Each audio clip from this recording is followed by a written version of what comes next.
Welcome back to my channel. This is 코인 노마드. 안녕하세요. 코인 노마드입니다. 상승을 지속한 탓에 하락할 수도 있다라고 생각을 하고 있고, 그리고 더 큰 상승이 한 번 더 있을 수 있다라고 생각한 가운데 사이드웨이 횡보하고 있는 상황입니다.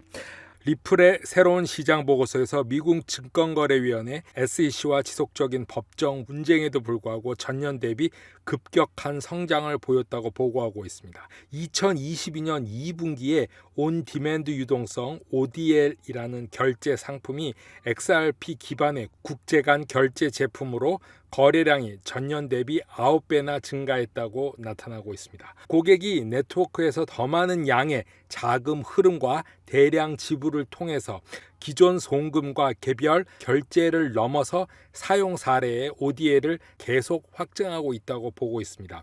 보고서는 2분기에서 리플이 ODL 관련 매출이 21억 달러의 XRP고 구매가 17억 달러 XRP로 순 매출은 4억 1천만 달러에 달았다고 발표했습니다. 리플은 ODL과 관련된 판매에만 계속 참여하고 있으며 리플이 ODL 비즈니스가 전 세계적으로 확장됨에 따라서 볼륨은 크게 증가하고 있는 상황입니다. 리플은 2차 시장에서 XRP를 구매하며 ODL이 계속해서 글로벌 모멘텀을 얻으면서 미래 시장 가격으로 계속적으로 구매할 것을 예상하고 있습니다. 리플이 SEC와의 장기간 소송 상태에 있는 동안에도 여전히 국제 비즈니스 파트너십은 한 개씩 늘어나고 있는 상황입니다.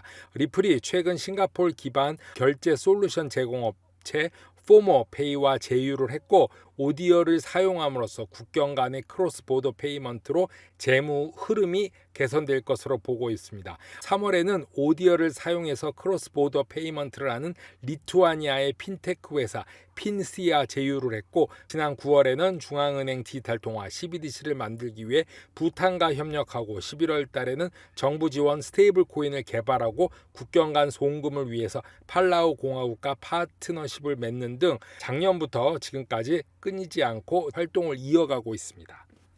코인쉐어스 디지털 자산 관리회사는 미국의 흐린 재무 전망이 비트코인에 대해서 낙관적일 수 있다라고 믿는다고 말하고 있습니다.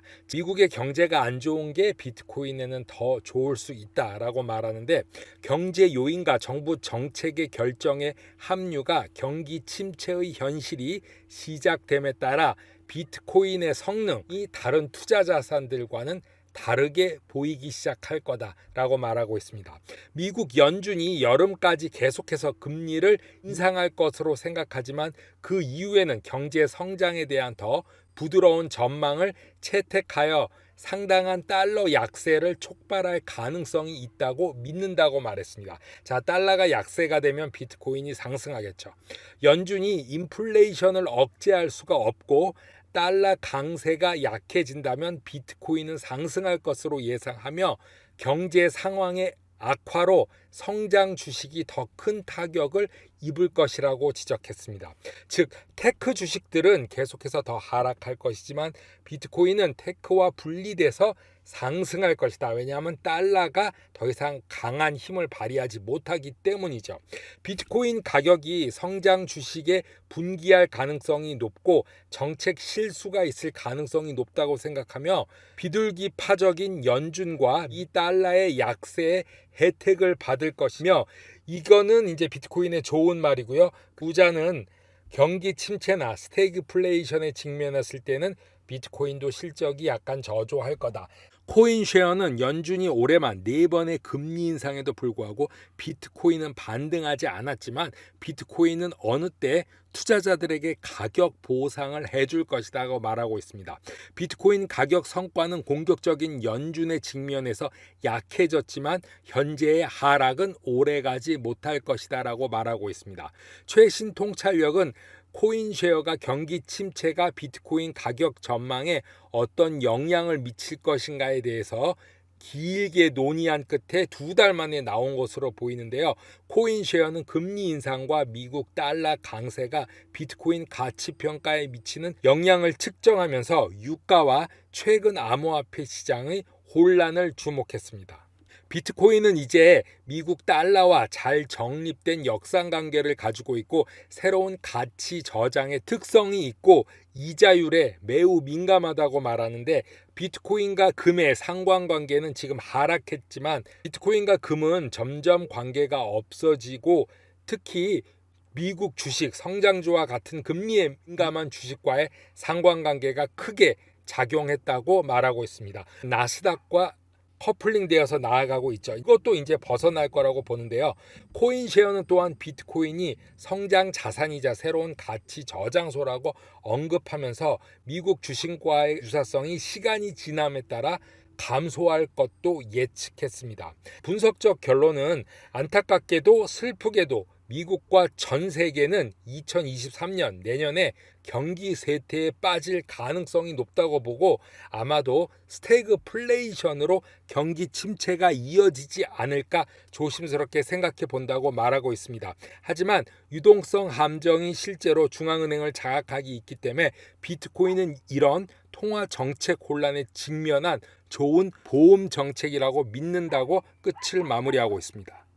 블록웨어 인텔리전스 뉴스레터 분석에서 윌 클리멘테는 비트코인이 역사적 바닥 지표를 보이고 있다고 말하고 있습니다.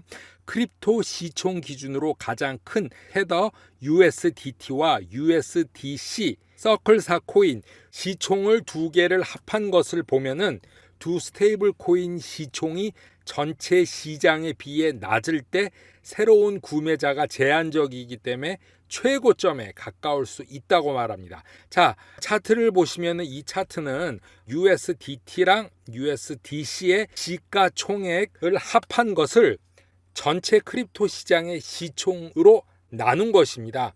그런데 이 차트는 한 봉이 일주일 차트입니다. 그래서 2019년도부터 지금까지의 차트를 보고 있는데 위아래를 지나가면서 꾸준히 위로 올라가는 걸 볼 수 있죠. 그 말은 시총 두 개 합한 것이 높을 때 비트코인이 가장 저점이었다. 그리고 이것이 낮을 때는 비트코인이 고점이었다. USDT랑 USDT를 많이 가지고 있다면 그거는 저점일 가능성이 높고, USDT랑 USDT가 없을 때는 그것은 고점일 수가 있다. 이런 걸 평가하는데, 시총이 반대로 크다면은 최저점에 가까울 수 있죠. 지금과 같은 것입니다. 그리고 이 차트는 비트코인 200일 이동 평균에서 가장 큰 편차 중에 하나에 도달하는 건데, 자 보시면은 초록색 기간을 보시면은 최근에 엄청나게 긴 기간을 보이고 있습니다. 끔찍한 현장이 휩쓸고 지나갔을 때는